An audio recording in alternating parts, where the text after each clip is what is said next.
We are closing in on 7 months until the general election in November. Former President Donald Trump, the presumptive Republican nominee, and the RNC now under new leadership. That's right. For more on this, let's welcome in the new Republican National Committee Chair, Michael Whatley. Chairman, thank you so much for being here. It's a pleasure to have you on. You took over for Ronna McDaniel earlier this month. What is the RNC strategy to get this party back on track ahead of November? Well, the RNC agenda is to win in November big time, and we're going to do that by two things. First off, we are going to get out the vote. Second, we are going to protect the vote. And it's really important for us to have every angle, everything that we do is focused on winning and making sure that we are hand in glove with the president's campaign. We're going to be working with the Senate campaign to make sure that we flip the Senate and the House campaign team to make sure that we expand our majority in the House. But at the end of the day, it all comes down to fundamentals. We're going to get out the vote. We're going to protect the ballot. Yeah, and Biden looks to be making up some ground in some key swing states. So according to a new Bloomberg Morning Consult poll, Biden leads Trump in Wisconsin by just a point, but they are essentially tied in Michigan and Pennsylvania right now in those polls. Now, the 7 battleground states will decide this election. What is the RNC's plan moving forward to swing these states red?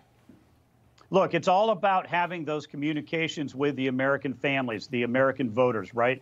American voters care about things like jobs and the economy. They care about security, education, and safety. We're going to talk to them about the issues that they care about. And that's where we're going to play all day long, every day between now and Election Day.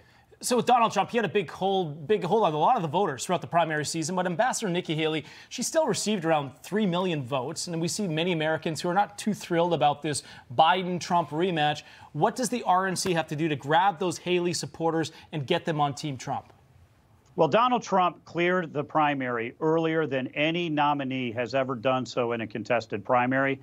And we feel like the entire party is coming in behind him. We are right now in the process of merging the RNC operations with the president's campaign so that we will have one message. We will have one team that's going to be going out into all these battleground states to be able to compete. And right now, we are seeing the party unify behind Donald Trump. Look, at the end of the day, we know and voters know that 4 more years under Joe Biden is not going to work for the American people. They were better off under President Trump, and they will be better off again under President Trump.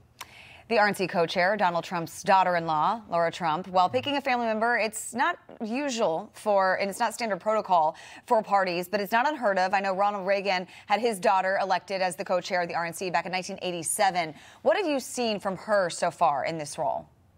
We could not have a better co-chair. Laura Trump is an absolute force of nature. She helps us on fundraising. She helps us with grassroots. She is great on air. Anywhere that we need her to go, she will go. And we were just together on Monday doing a number of different events. I could not ask for a better co-chair.